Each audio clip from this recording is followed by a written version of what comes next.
The Elder Scrolls Online has been around for many years. And since release, the game has went through tons of changes. I mean, I remember playing the game on Xbox back when there was a veteran levels, no monster sets, and you primarily had to level up in your faction zone. In today's video, I'm gonna go over the pros and cons of the Elder Scrolls Online in 2023. So, for every one pro, I'm gonna list one con. Pro, con, pro, con, pro, con, you get the gist. Alright, let's start off in a positive note. The number one pro in ESO is that it still gets pretty frequent updates. There have been so many changes from what the base game was in 2014. Just in 2023, they released a huge content update with the Necrom chapter. This new update introduced a whole new area and a new class that I haven't seen any other MMO put in their game. The Arcanist. Now, I absolutely love the way this class works. It basically centers around tentacles and book beams. What's not to like? Bro, I don't know what's happening. Healing you?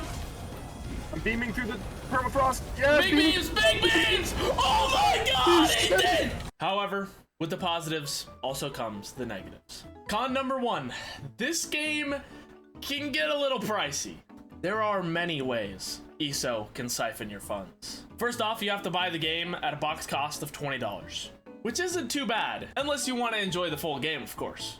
You practically have to buy ESO Plus, which is another $15 a month to enjoy the benefits of having all the DLC areas. And honestly, just having the craft bag alone is a huge thing you miss out on if you want to do anything artisan related. Now, those are the two main sources of payments, but then if we want to go really crazy, let's just take a look at their crown store. Sure, there's little things for a couple bucks here and there, but look at the price of some of these high-end houses in the game. They go from upwards of 100 in real life dollars. How is that okay? It is insane. So yeah, this MMO might be on the more costly side, but it is what it is. All right, now that your pockets are empty, we can now get into some of the more fun stuff. Pro number two is that, in my opinion, the leveling and progression of the game feels really good. I recently did a hardcore run of ESO, and I did a mix of main questing, adventuring delves, and a bit of grinding. Much like in every other MMO, your main goal is to get to the max level so that you can enjoy the endgame content. But in the Elder Scrolls Online, I feel like that journey to max level is a little bit less of a hassle. If you want to power level and mindlessly grind to max, you can do it pretty fast. However, you can also take the adventurous questing and exploring route. Sure, most of the quests and the main mobs around every area are probably the easiest thing to do in any MMO, but I find that, especially in the new DLC zones, it can be really fun to do random quests and explore each area's delves and public dungeons. Also, the game feels pretty good on the progression side. Unlocking new abilities and then the morphs to those abilities is really cool. And in the Elder Scrolls Online, you can pretty much level up whatever you want. Do you want to be a brawling, in-your-face Dragon Knight that also has a Restall staff in his back pocket? You can make that work. You want to be a sneaky little Nightblade that for some reason uses an ice staff? I'm doing that right now and it works like a charm.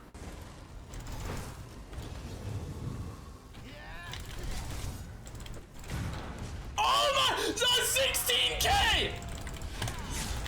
Oh my god, what did I just do? What did I just do? What did I just do?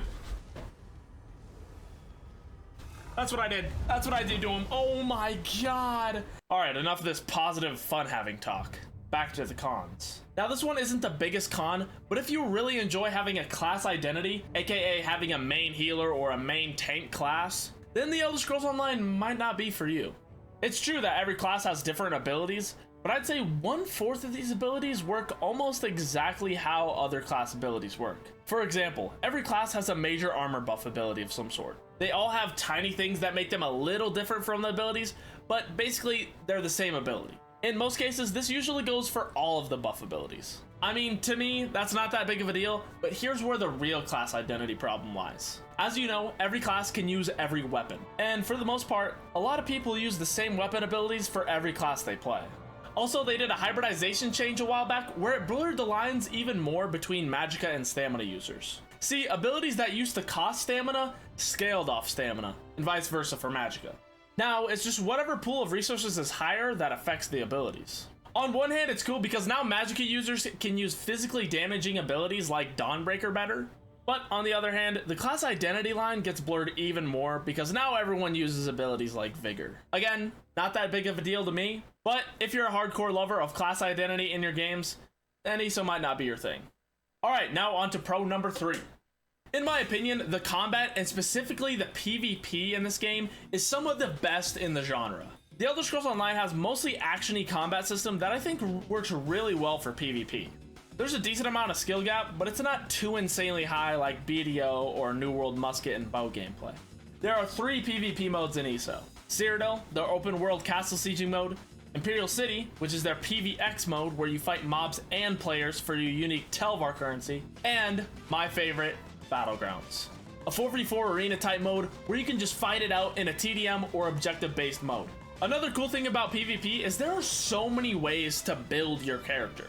There are tons of viable sets in the game, including 5-piece sets, 2-piece monster sets, unique arena weapons, and mythic items that you can all experiment with and put into your build. To me, that's half of the fun right there. There are so many ways to play.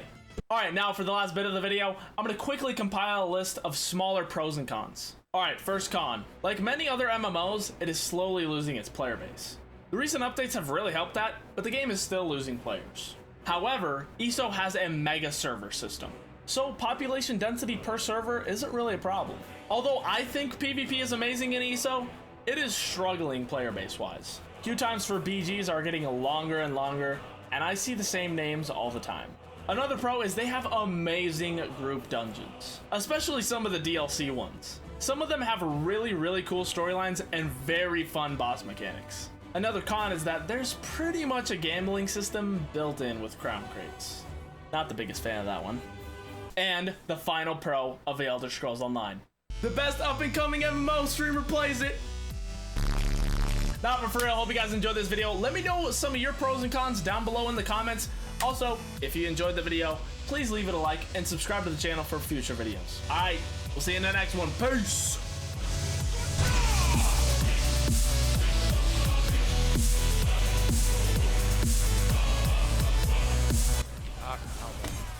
No way, how did you...